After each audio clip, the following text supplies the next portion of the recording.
Hello and welcome to 365 Days Towards Racial Change. My name is Tomlins Nyback. We're at day 114. Can you believe it? We are just moving right along, loving what we do here, talking about black folks and getting better, worse, navigating the American economic landscape.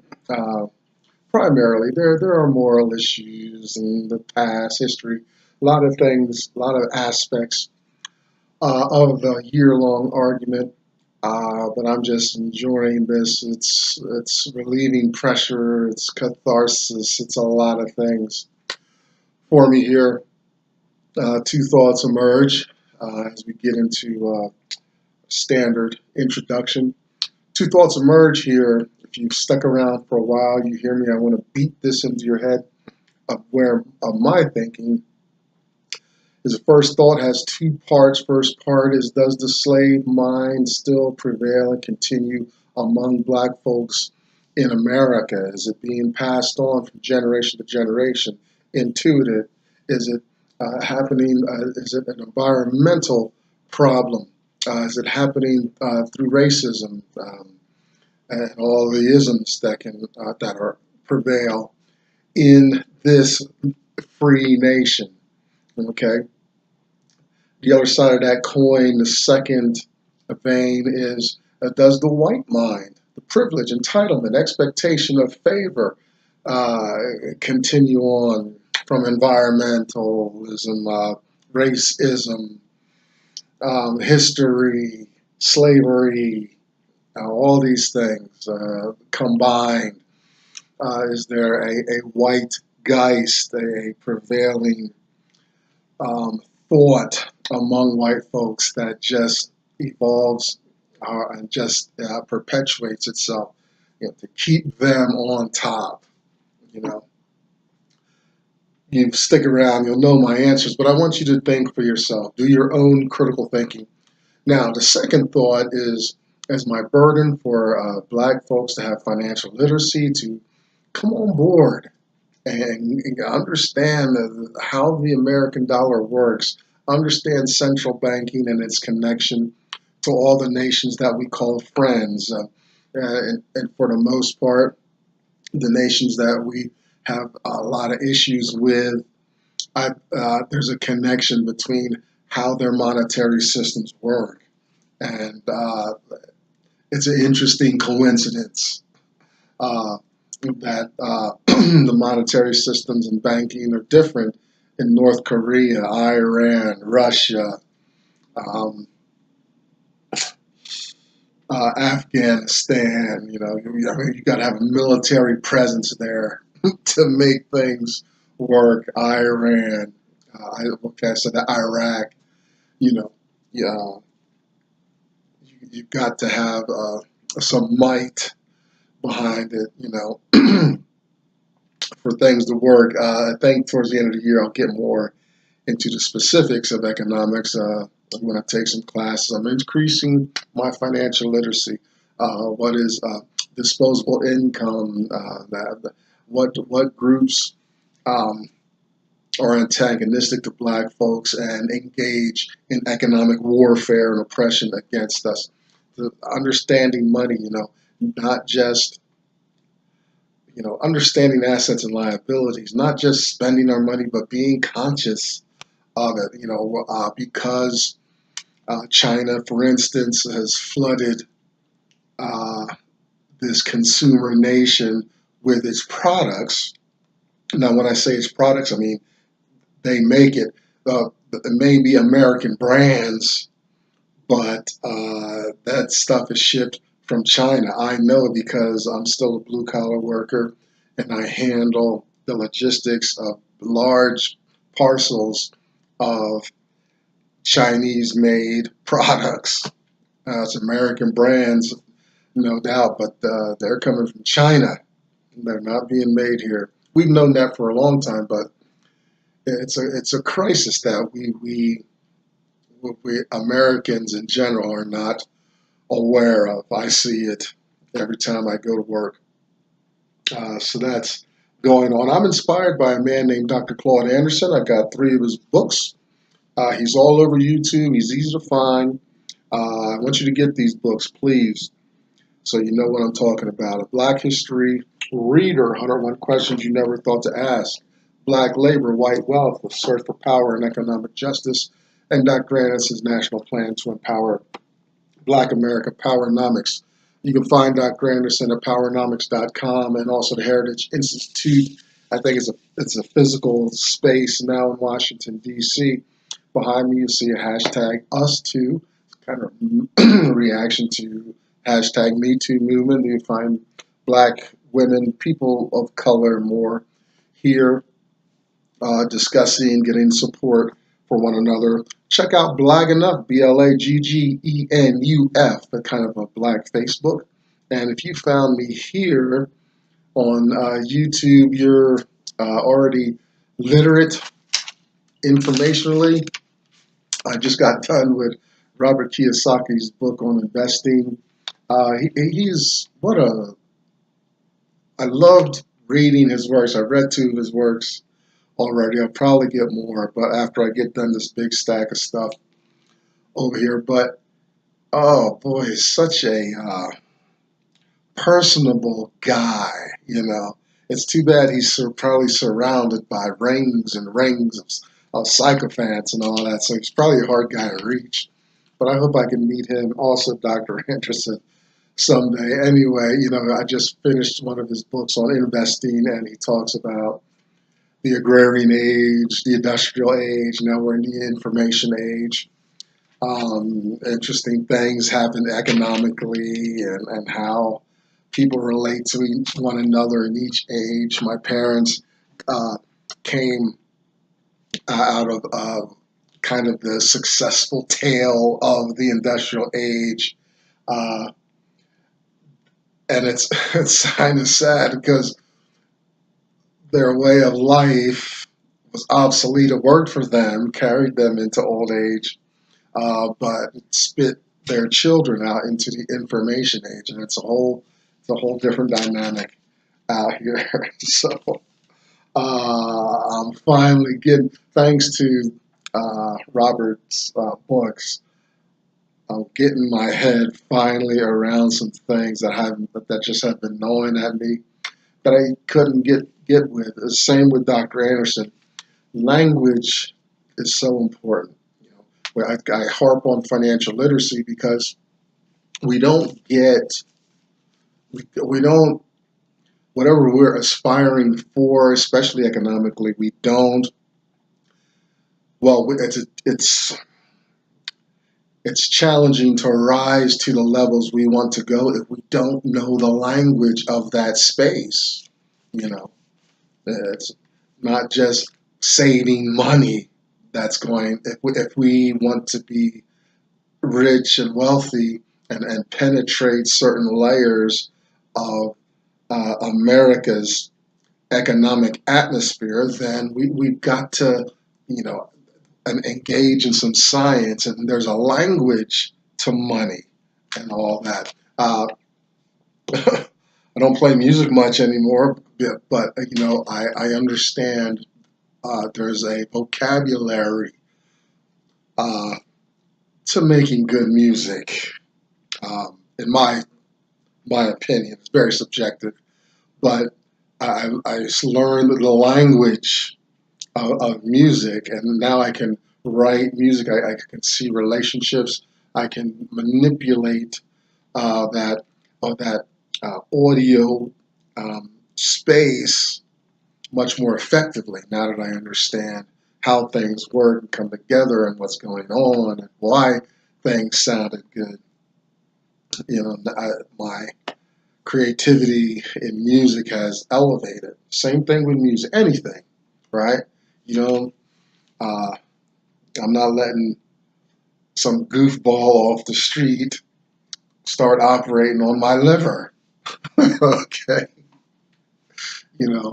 that woman or man needs to have the language, some understanding of anatomy. There's a language that goes with the healing arts. Or we're not cavemen thinking what might be right. There's language and there's studies and there's science and there's a way to it. Same way with money. Okay. Oh, that's my little blurb. I guess I get my little free-form thing off kind of a Jay Leno, night a late night host is going to do some improv and stand up before the show begins, and I guess I get my little 5 minutes of fame every day here at Racial Change. Today we're still going through our series of signers of Declaration of Independence. We're almost done. We got a few more guys to go through. We're in the S's today. I think still we're in the S's. When we get to the W's, you'll know we're there. Hopefully you're hanging in there with me. I think it's an important study to see some of the tidbits of these men's lives, and it's a cross section of common people as far as not being rock stars on the national scene. I'm not talking about some farmer came up and represented. These guys are wealthy lawyers and stuff like that, plantation owners and physicians and whatnot, thinkers. But you got, there's a cross section. There's, some guys just are common guys, and then you also had rock stars: Benjamin Franklin, Thomas Jefferson, John Hancock. Some of these names. Today we're going to look at a guy who's a rock star that doesn't get a lot of press, today. So hang in there. We're almost done. Day 114. Let's get to it. First guy up. Oh, and I want to talk about briefly the Sri Lanka bombings. And it's sad to, now I don't know if this has been verified. The last I heard was that these bombings were in retaliation for the massacre at the mosque in New Zealand. And it's sad because, these, I'm guessing, Muslim people favoring Islam did perform these attacks on Christian sites and public spaces, thinking that a Christian did the massacre. But from what I understand, a white supremacist did. And they don't have anything to do with Christianity in my book. But the world is just spinning out of control, and you see people don't understand who's doing what. Now they attack the Christians on a big Christian holiday and things like that. The world's just out of control, But I just wanted to plug that a little bit, No, everybody's moving on emotionalism and an emotional way, and a lot of zeal, but it's ignorance, and it's just real sad. I mean, all the killing is ignorance. Okay. All right, now let's get to our signers of the Declaration of Independence. First guy up, James Smith. Born 1719, died 1806. And also I need to say, I made a mistake about Roger Sherman. He actually represented Connecticut, not Massachusetts. I think that's important just to be accurate as I can be. All right, James Smith, born 1719, died 1806. He was actually born in Ireland. Uneventful life, very, not a whole lot. We're coming out of Wikipedia, not a big, long biography or anything on him like some of the other rock stars. Studied law in Philly in the office of his brother. And it's interesting that some of the entries say that he read law and was able to obtain, so the degree system and and all that we have in America, we need to note it wasn't so firmly fixed as it is now. It's so important and stuff. You could um, do your own study on your own and uh, find entry into law or some other you know discipline. Uh, Now things are much more advanced and technical and whatnot, so you'd be hard pressed to do a study on your own, you know. But back then, it was common to, you know, say, get maybe have a mentor to guide your steps along the way, but you could go and find the appropriate textbooks and make it happen for yourself. He was captain of the militia, and I want to say he represented Pennsylvania, is what we're talking about. Captain of the Pennsylvania militia. Remember the militias, were had a defensive component. Some of these militia were in response to the French and Indian War going on, so they were a buffer to keep the war over there as it's going on, not spilling over into their public spaces.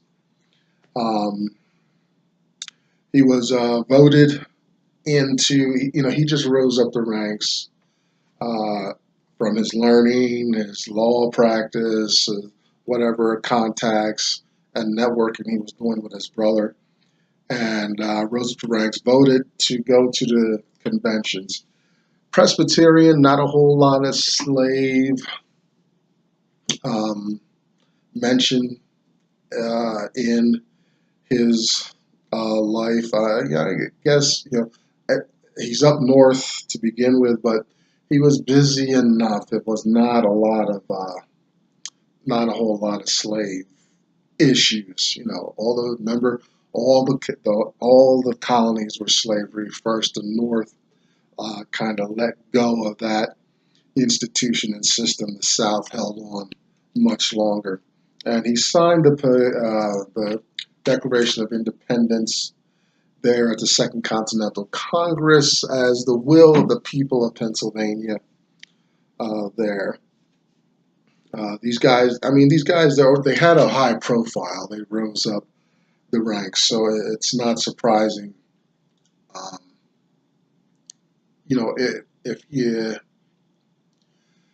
if you tune in, the people who could read, who were literate, and traveled in those circles, um, you get a reputation. Reputation precedes you, follows you. That's what happened with James Smith in Pennsylvania. Next guy up is a bit of a rock star. We don't hear much about him because he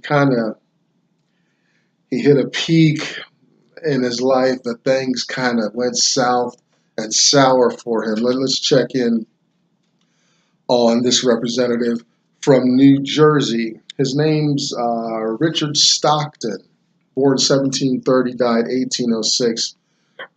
New Jersey, another lawyer, and his father gave land to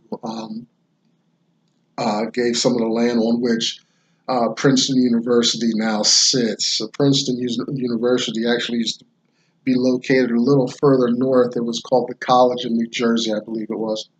But I actually used to work in that area where Princeton is. Very nice New Jersey, rolling hills and all that. It's interesting when I talk to people about New Jersey, they'll either be familiar with the military bases or what's going on up north, Newark, Plainfield, and some of the areas just over the George Washington Bridge and all that stuff. But New Jersey has other stuff. It's not called the Garden State for no reason.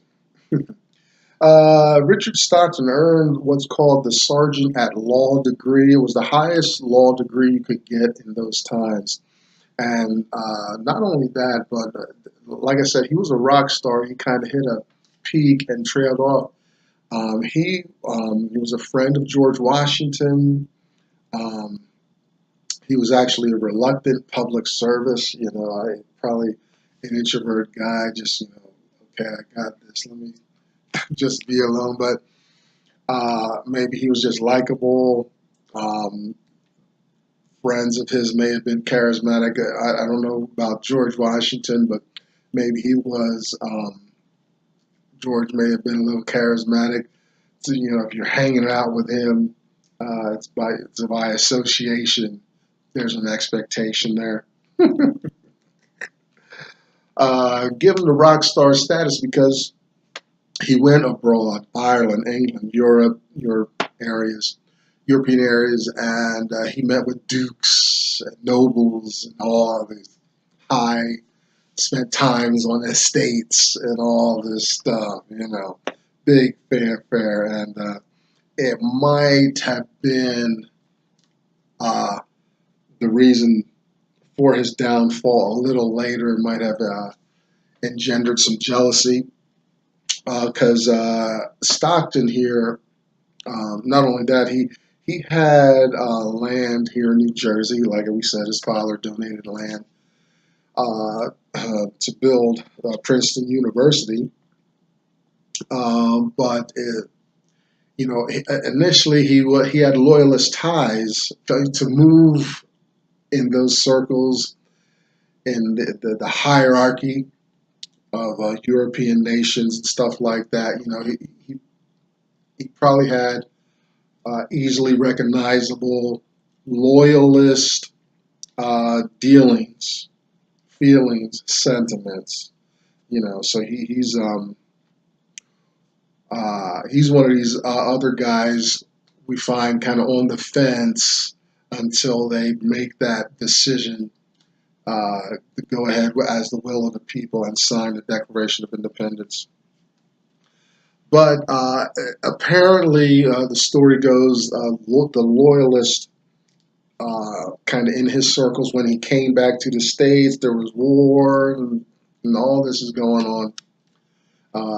After he signed the Declaration and all that, the loyalists kind of near him in that physical space in New Jersey took him, took his land. I think General Cornwallis took over his estate.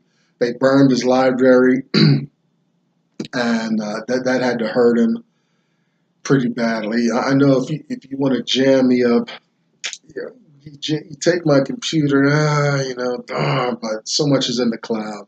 I'm really not losing much.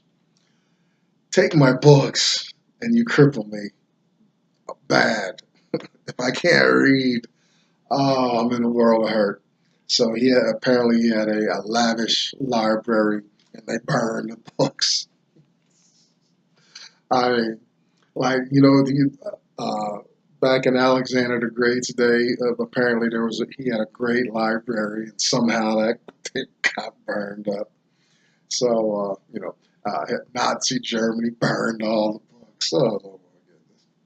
So they burned his library. He was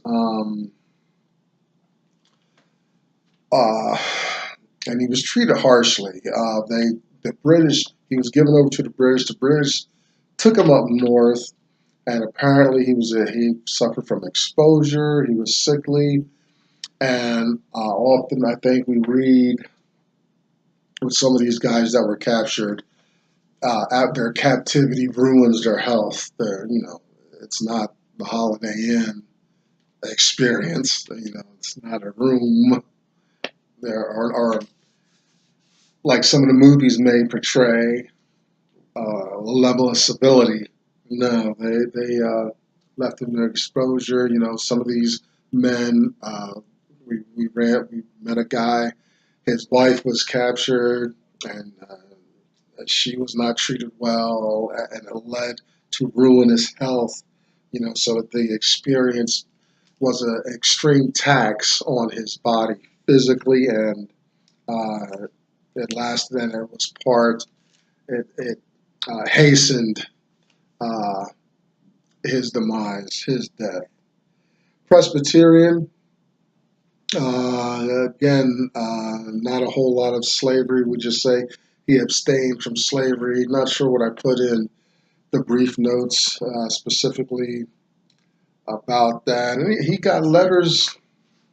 Uh, he was one of the guys, like I told you, he was one of the guys that was kind of on the fence between loyalist and patriot. And as the argument for separation from England was heating up, he actually sent letters overseas to some of these dukes and nobles and earls and stuff like that, making suggestions about the independence of the colonies, about making a break. They weren't letters, they weren't antagonistic letters, and he didn't give them the piece of his mind and what for and all that, but he was beginning to kind of suggest that um, there be a break. So, and he provided some of the architecture for what that might look like, you know. So he was one of the guys that tried to be stand in the gap, be a peacemaker. He's got other guys there, and he's hearing war and violence and stockpiling weapons and things like that. But he's one of the guys. And remember, it's a mixed bag, these 56 men that got together. He's one of the guys, the peacemakers, and let's take our time and try to get a transition, try to persuade the king and the powers on the other side of the ocean to come to our way of thinking here. So interesting story, Richard Stockton. I'll probably remember him, just one of those buried little nuggets there in those 56 men. Oh, that signed the Declaration of Independence. Remember, this is a treasonous move to do this. Wars starting, there's skirmishes and bloodshed and massacres and tea parties and all kinds of responses back and forth. Once it gets to that level, only bloodshed is going to solve the problem. We're starting to see, this is 2019, and it's April 24th, and there are a lot of tensions about control and power between various branches of our government, and a lot of infighting and whatnot, and the arguments are getting heated and more polarized. I think we can come out of this without knifing each other, but it is sad to see the escalation that's happening. I work nights, so now I get to see this during the day. What's going on? These guys are making decisions that are impacting their lives when most of America is out working 40 hours a week just trying to get ends meet. And these people are making decisions that are impacting lives here and around the world. It's amazing. I'm glad I got a chance to see all this. I'm out of time. We're at the bottom, and that has gone quickly as well. I try not to keep you too long, but stick around. Let's see what's going to happen tomorrow as we continue on. We got a few more days of this, and we're going to look at Uncle Tom's Cabin. I forgot to mention Harriet Beecher Stowe's work. Please get this, Uncle Tom's Cabin, and we're going to have some story time. Maybe we'll have a little prolonged episodes of that because I'm going to start school soon. I need to move things up a bit. Stick with me again. I'm Tom Lynn's Nyback That's 365 days towards racial change, day 114 out of the way.